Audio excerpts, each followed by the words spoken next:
Right. So, I'm making this video based on an idea my friend gave me. Her name is Sandra. I love her. You should go follow her YouTube channel.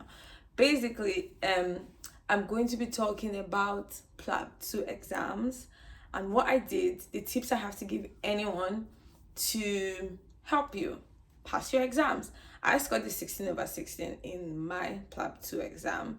And for a while, I practiced, I just helped around as a tutor. So I talked to a lot of Plab 2 students, and so I can actually give you feedback. Like I'm good at giving feedback. I know how to give feedback. So that is something I'm actually considering, but we'll talk about it at the end of the video. Thinking of how to give random people, feedback at the end of the video. So what are the tips I think you need? I think the most important thing and the thing that separates you from every other person is your IPS. That's your interpersonal skills. I know there's the other part where you have to know how to take the history. You have to know how to manage the patient. But usually in Plab 2, the history is the same history you've been taking as a doctor already anyway. There's a chest pain, you know what to ask, rule it out, move on. Now, the same thing with the management. Usually, you're a GP or you're an FY, your management is very limited. You start basic management, you call your senior or you refer, and whatever. Now, everybody knows this. I can't make this up. The person before you knows this, they've said it. The person coming after you also knows this, and they've also said it, because the questions in Plab 2 are pretty easy questions. So most people know the management of these conditions. The thing is, what separates you from every other person is your behavior, is your personality, is your empathy, it's your interpersonal skills. So interpersonal, the relationship between you and the patient. Actually, in my head, I don't know if this is true, but in my head, I feel like if I was an examiner, when somebody walks out, I would ask the actors, what do you think about that person, to score them on IPS. Also, the way you interact with somebody, as you can see me doing at the moment, will probably make the examiner more interested, because it does get very boring and mundane listening to the same thing for the same station multiple times. It's a long time and it gets really boring. But you having really good IPS separates you from other people. So number one, there is nothing wrong with your accent. Don't change your accent. You don't need to change your accent. Everybody understands what you're saying. You're Nigerian, wherever you're from. It's English you're speaking. You already passed your IELTS. You don't need the accent. Forget about that. Speak clearly, speak loudly. The person has to hear you. The examiner also has to hear you. The next thing is smile.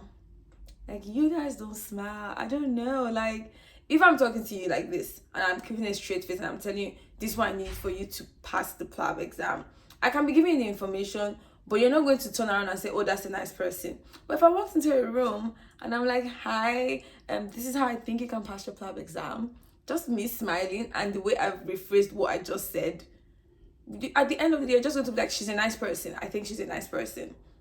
So smile. Everybody looks pretty. I haven't seen a smile that doesn't look nice. So smile. It makes people comfortable. It makes people feel relaxed. It also makes you feel relaxed.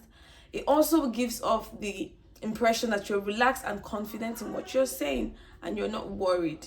Other than that, the next thing I will advise for you to do would be to avoid stock phrases. So stock phrases are basically the things that a lot of people say. Obviously, you're coming to a new country, it's a new society, they have a different way of speaking. So you read all these stock phrases and you think, oh, I need to know this exact word. I need to know it, this, like this, so that I can come off as empathetic to them. But empathy in itself is not necessarily in using a particular phrase. It's in your display of emotion and how you communicate what you feel for that person's situation. So a lot of the popular ones are there's no way I understand what you're feeling, or I cannot understand what you're feeling, but da da da da da da da da.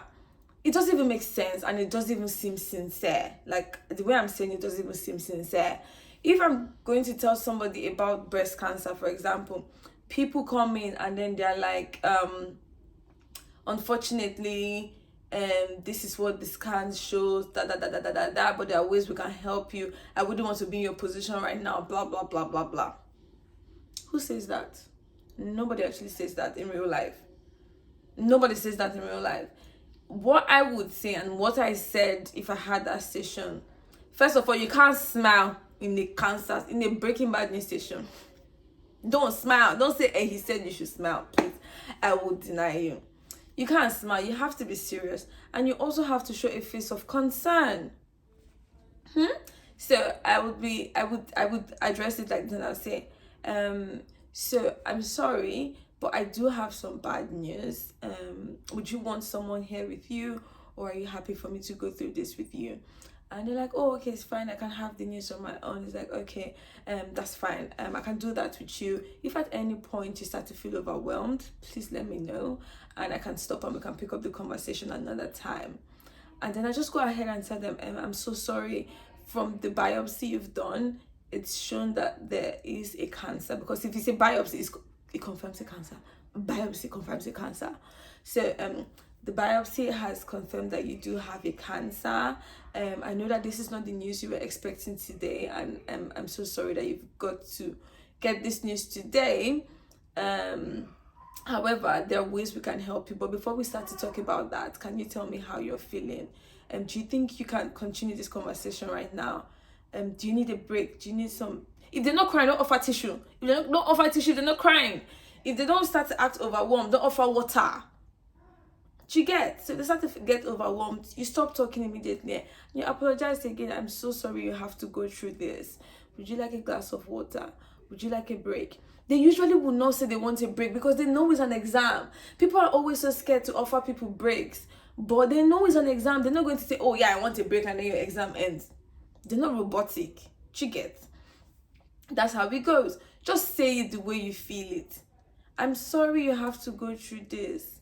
It's unfortunate that you've had to go through this.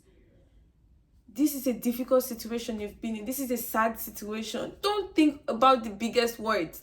The simplest words always work.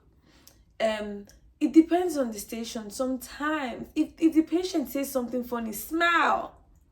It's not the end of the world. You have to understand the situation, read the situation, and be nice. It's not always bad news. Sometimes this patient has come in with something. They've come in with a complaint. Address it. Oh, I'm so sorry that this happened to you. I'm sorry you had this experience with my colleague. How can I make it better? What can I do for you? What would you like for me to do for you at this moment? I'll talk to my colleague about it. I'm sure they feel bad that this happened. I'm sure they'll feel sad that this happened. I'll ask them to come apologize to you if you want. Content. Don't act like a robot. We're acting. They're acting, you're acting. You have to, you have to deliver on your end. So basically that's how it goes. Another thing is active listening. When you listen to people speak, there's body positioning. I can't remember what it's called. There is body language. Hi. I want to take shampoo. Wow. My sister.